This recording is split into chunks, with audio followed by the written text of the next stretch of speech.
Once again, I would like to welcome everyone to Conversations with Nathan. Today, I'm really glad that I've been able to have Christel Veraart on the show again. We had a conversation prior, and I would like to delve into more of the work that she's doing with regard to the Sedona Choreographic Retreat that's going on here in Sedona this week and next. And so without any further ado, I would like to welcome to the show, Christel Veraart. Hi, Christel. Thank you. Glad to be here. Yay. So I know that you've done a number of works for the Sedona Choreographic Retreat. Can you let me know a little bit more about the works? I know there's a song, I know there's film, and much more. Can you talk to me about that? Yes, of course I can. Well, for the, let's see, let me roll back where it's all started. It all started with the music, and it started with the music, which it was just released as a kickoff to the Sedona Choreography Retreat, and it's called Nostalgia, Reflections on Argentina. And they were all based on me feeling nostalgic one day, and before I knew it, I was transported back to Argentina, which is a country that I once called home. And before I knew it, I had an entire album composed. Now, when the album was composed, um, I didn't expect this to happen, but a story that I had written 35 years ago in Dutch rolled out of me, and that story ended up being called Santa Fe and Esmeralda. And the story is the story about Lorenzo, an Argentine young man, and Kita, a young Dutch woman who met in Buenos Aires, and who had during the course of 12 years probably a very, very exceptional, beautiful friendship. Unfortunately, Lorenzo caught AIDS, and his last wish was for Kita to be by his side until he died, which is what Kita did. And so this is the story of this beautiful platonic friendship of Lorenzo and Kita taking place in Buenos Aires, and also in Europe, and all the travels they did together, and all the exchanges they had there, all the things they ran into each other, how they were both very young when they met, and he was still very young when he died. But so it also talks about the differences between Argentina and the Netherlands, and that's pretty much the story there. It's a I heartbreak. remember that you said when you moved to Argentina that Lorenzo became a friend of yours. And Yeah. as a result of this friendship, you were privy to these really personal life context that Lorenzo was enduring. And therein, the kind of inspiration to give homage to Lorenzo and your experience in this work.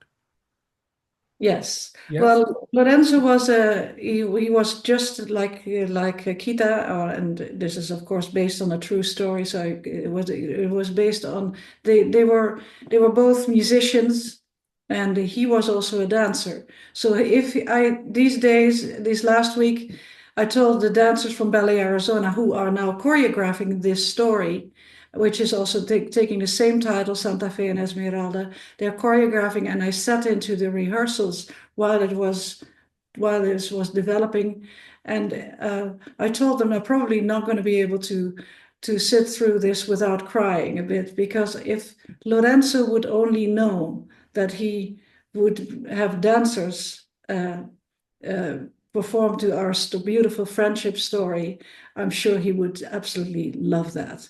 That's a real poetic through line, especially since this work is being presented at the choreography retreat. And so, how did the name Santa Fe and Esmeralda come to you as a way to title the Of work? course, good question. Yes, well, that's an interesting one. You know, when I went back to Argentina so many years ago, 35 years ago, um, I and who's representing this the Kita, of course. I was asked by another friend to wait for him to pick me up at the bus station at a bus stop. And in Argentina, when you bus stops are and if you want to tell the taxi driver where to get off, they'll ask you to name the crossroads. And so the crossroads in this context were Santa Fe, Avenida Santa Fe, and Avenida Esmeralda. And so when I looked up, standing there at this bus station, I saw the street signs of the crossroads, and I took a picture of it then, and it said Santa Fe and Esmeralda, and I thought to myself, 35 years ago, that's the beautiful title for a book, which is what it ended up being. And so then you became more inspired. You wrote the book. And then as a result, did the music that you wrote that they're performing at the retreat come first, or did the book come first? Or talk No, to me about that. the music was first. The music was first. Well, what happened next? So there's another part to this story. So the music was first, which is called Nostalgia. The book Santa Fe and Esmeralda, which is unpublished still, I should say, became second. And then when it was done, even though those two were not written, not composed or created in the same, with the idea to combine them, when I was done with the book, I thought to myself, well, I kind of think they belong together. So I went back. I tried, as just for fun, I've narrated the first chapter of the book and put some of the music from Nostalgia underneath. And to my surprise, they did fit. And so, but what happened then was I ended up with the soundtrack, but I didn't have a film. So, and then I decided, okay, I'm not a filmmaker, but I guess I became one at that point, and I created this film, this first short film that has now entered all the film festivals and has won quite a few awards already. Yes, and I was seeing that in the information that you sent forward to me with regard to this work. And so when you were choreographing the music or creating the music, um, how did it come to be that, I mean, were you influenced by your experiences in Argentina so that kind of shaped your creative process in making the music, or did you create the music? You said you created the music first. So it's interesting that having heard the music myself, it comes out as sort of like a tango or something therein, more Spanish in resonance. So, I mean, were they? How did it? Was it just because of your recall that the music No, came and out that way? like I said, Nathan, I woke up one morning, felt nostalgic. And that kept going for a while. And then I went into the studio, thought to myself, well, how about use that emotion and write music that is very nostalgic? And before I knew it, that trend, that tapping into this feeling of nostalgia transported me to Argentina, which well, I thought to myself, well, what better country than to express nostalgia than in an Argentine tango, the milonga, valse setting. So that's what happened. And so and I should say that in throughout my career, I have performed a lot of Argentine music. I sang classical songs on my first album from Argentina, based on folk songs. I sang. I was a singer in a jazz band where we composed. It's a long time ago. Where I composed songs in that style, but more in a jazzy Argentinian Piazzolla style. Wow. yes. Then I, performed so many times. But it had been gone for maybe 20 years from my repertoire because when I moved to the States. No, I don't know why, it just happened. And then all of a sudden, when I tapped into this nostalgia, I was transported back to Argentina, and that's why that album has that distinct Argentine flavor. So I understand that the films, you've got a film series now. Is that correct? Yes, And there. they have various titles: Crossroads, Oblivion, The Little Prince, uh, Al Alazan. So talk to me about those. Well, they're all parts of what I keep. I'm still working on this. I think I have now 5 or 6 six vignettes, I call them, because they're film vignettes. They're short. They're all like different chapters from the book that I felt that lent themselves well for this audiovisual experience. And so let's see, Oblivion is based on is the theme there is the struggles that Kita had to be as a caregiver. But it's a very universal theme. It's because the issues that you run into as a caregiver, the difficulties, how difficult it is to not lose yourself while you're taking care of somebody who's incredibly sick, letting go, and how Gita does. So that's the Oblivion is about that, and it weaves poetry from songs in there that I've sang throughout my career. So that because that defined how I write. So not only did Argentina define me as an artist, how I my musical vocabulary, but it also has very much shaped the way I write and the way I see things. And okay, then there's The Little Prince. It's based on the famous book by Saint-Exupéry, and that Lorenzo loved. So that's another part of the friendship, describing the friendship and using that. And El Alasan is based on a song that Lorenzo and Kita both really loved, and it tells the story about a horse who fell into the abyss, and the lonely gaucho laments his death, and can't understand why he didn't pay more attention.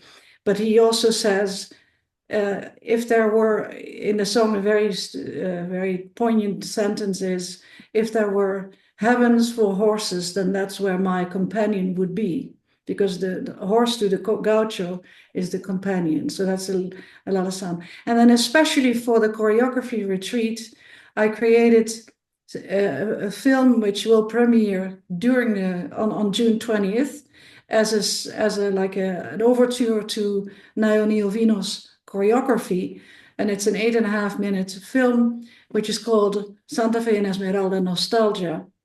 So what that is, that one is based because it was into a conversation with Nayon that we didn't talk a lot, but I asked. Nayon was very specific from the beginning. He wanted a swing as a prop on stage. And it's when I asked him why he gravitated towards that one, which actually was in my first film. So he saw that image and gravitated towards the image. When I asked him about that, he said, well, he felt it was like it represented the fleetiness of life, which I thought was beautiful. So he gave me, just by stating that, he gave me enough material for the film that will go come before his choreography, and that ties the film and the choreography together. That's how it's going to go. Which is beautiful. So, and talking through just these different pieces and how they've come together, and I was really appreciative of the piece where you said that some of your life experience has contributed to the way that these pieces have come out, both the book, the film, and the music that you created. And so, but is that always the case when creating works or music? I know that you said you were a singer prior. So is it your external experience, or is it an interface with your internal knowledge and talent that creates the end product?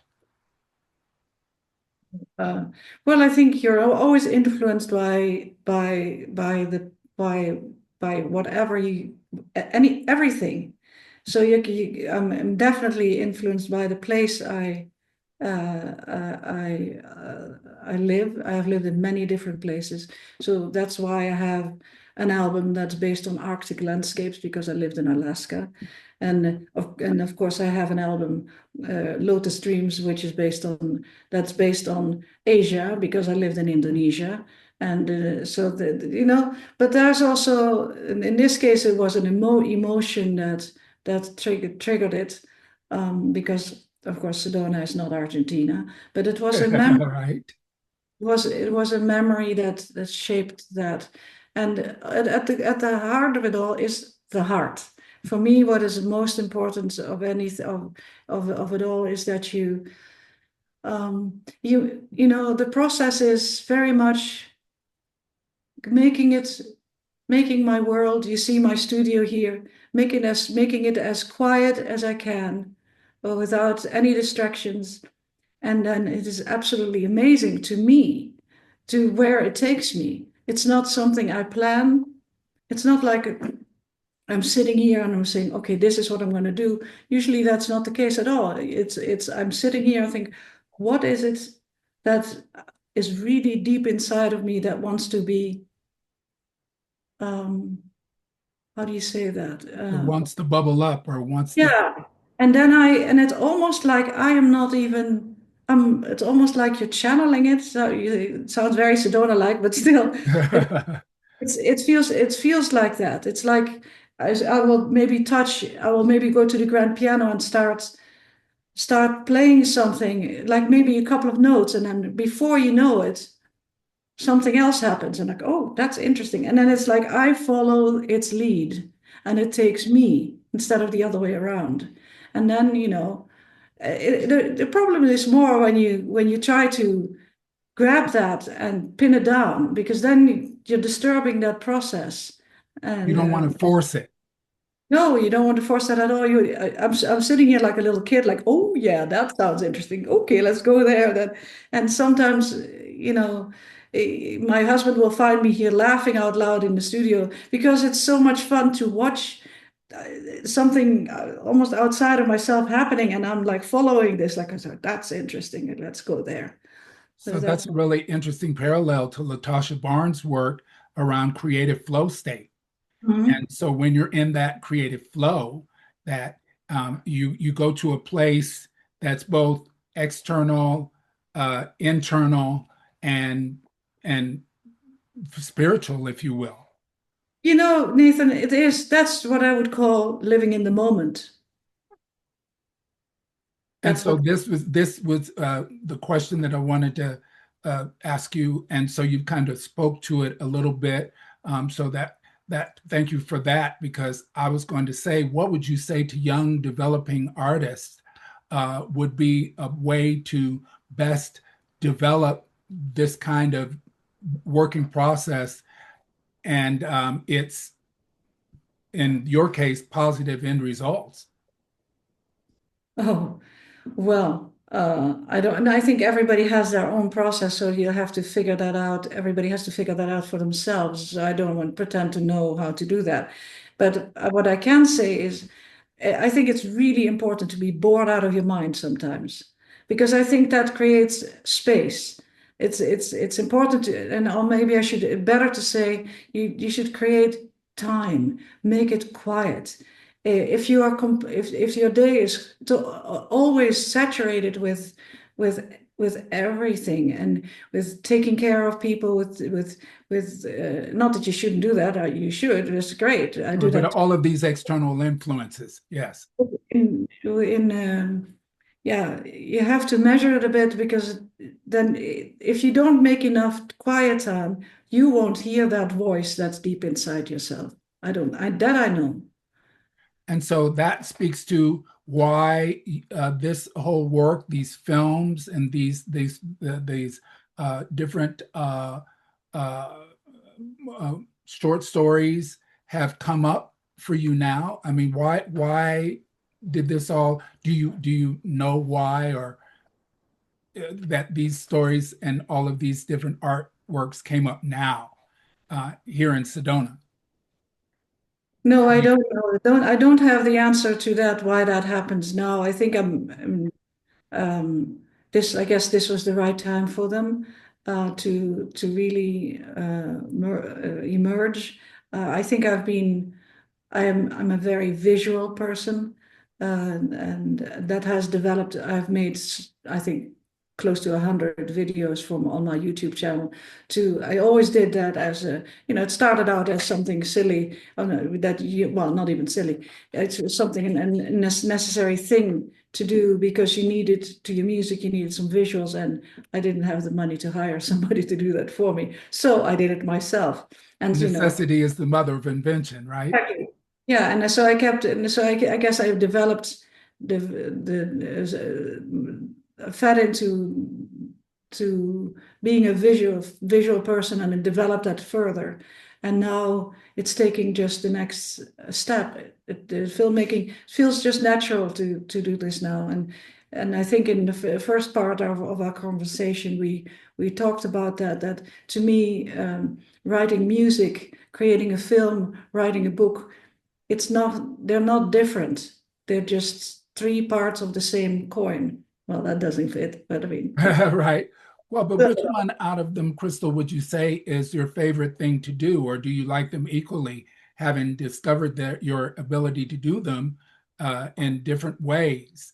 So, are you more like to write the music, or do you more like to write a book, or do you more like to create the visual scapes, the films? Which I one of like them them? all three equally.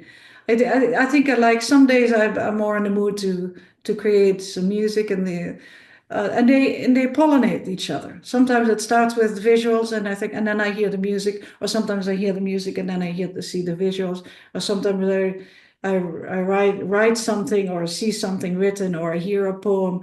Places tend to there's one but the places I lived trigger also poetry that belongs there. So there's one famous one that's it's going to be in Spanish, but I'll try this anyway. Every time I cross a plaza, and I cannot share this with anybody, but because usually I'm with somebody who doesn't speak the language that I'm in, so it seems to be the story of my life. So I will cross a plaza, and it's an open space, and in my head I hear "Y ahí en Plaza Francia, como sombras fugadas de un cansado ballet," which is a quote from a poem in a famous song by Astor Piazzolla and the poet Horacio Ferrer. But how to explain that? And this happens all the time. So pieces of music bubble up when I'm in the middle of, I don't know, in the middle of Bolivia and the jungle. Of all things, I hear Wagner, which does make no sense at all. But it spoke to the emotion. So the song associated itself with the emotion that I felt when I was in Bolivia, and so on and so forth.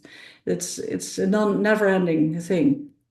And these works that you are presenting at the Sedona Choreography Retreat, uh, which what are your hopes for the outcomes for them? Are you going to release them to the public, or is this a precursor to the release of your book, or are No, they? no, no. Sorry, the music that Nayon Iovino is choreographing is the music out there. He's using two tracks from the album that I just released.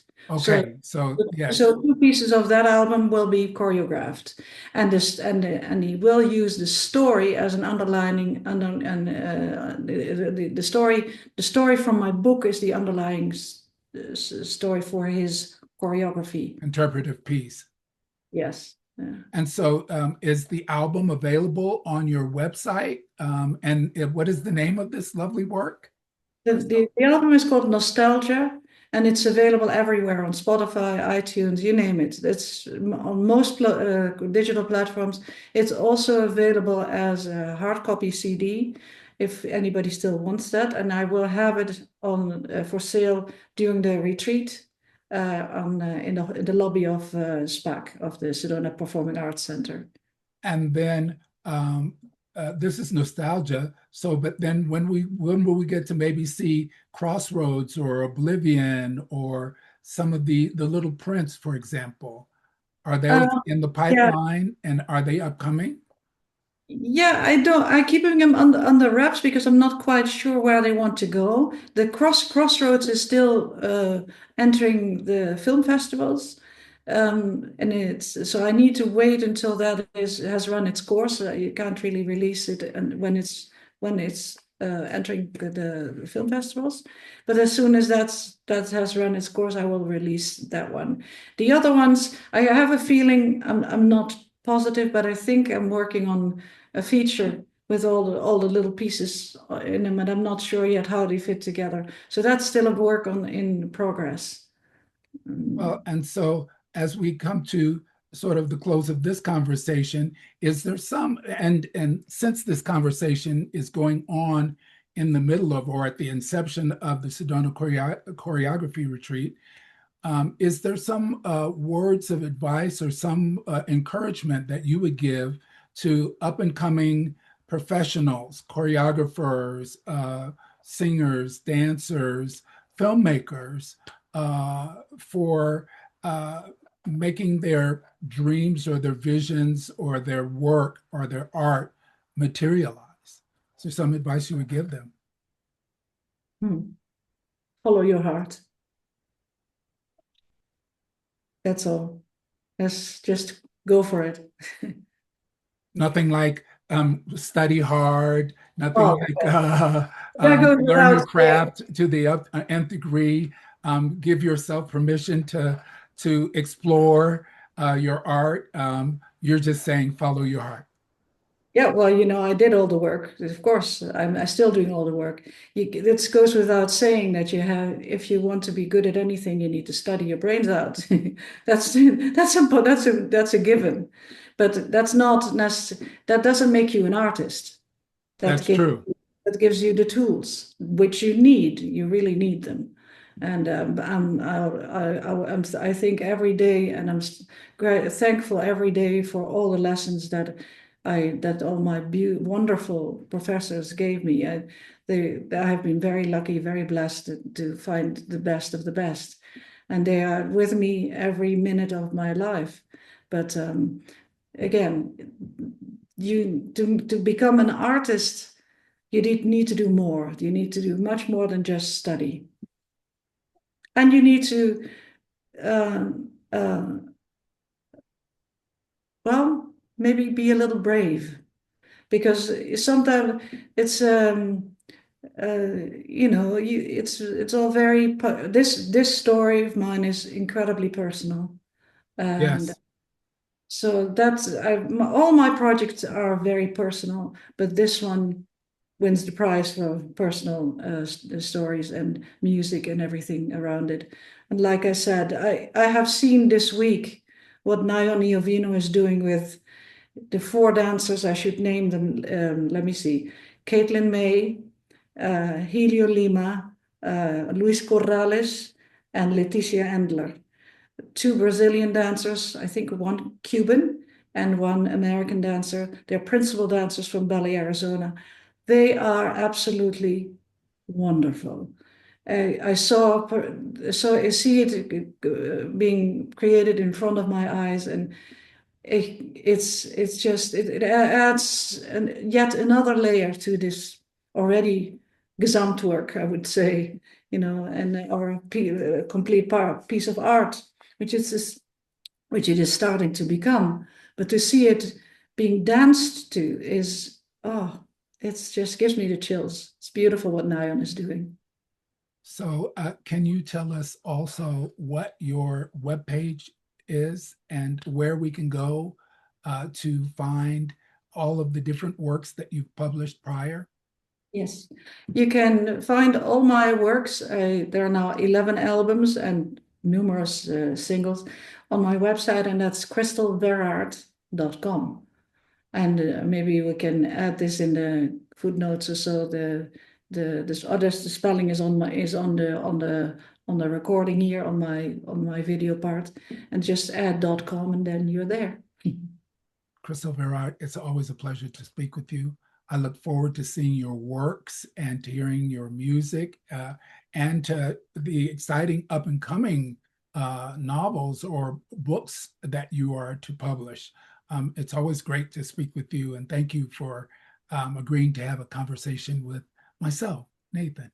Thank you, Nathan. It was great to be here, and I hope to see everybody next week on the 20th of June at 7 p.m. for the final performance of this of my work and all the other beautiful artists that are participating. I'll see you at the show. Thank you. Thank you, Nathan.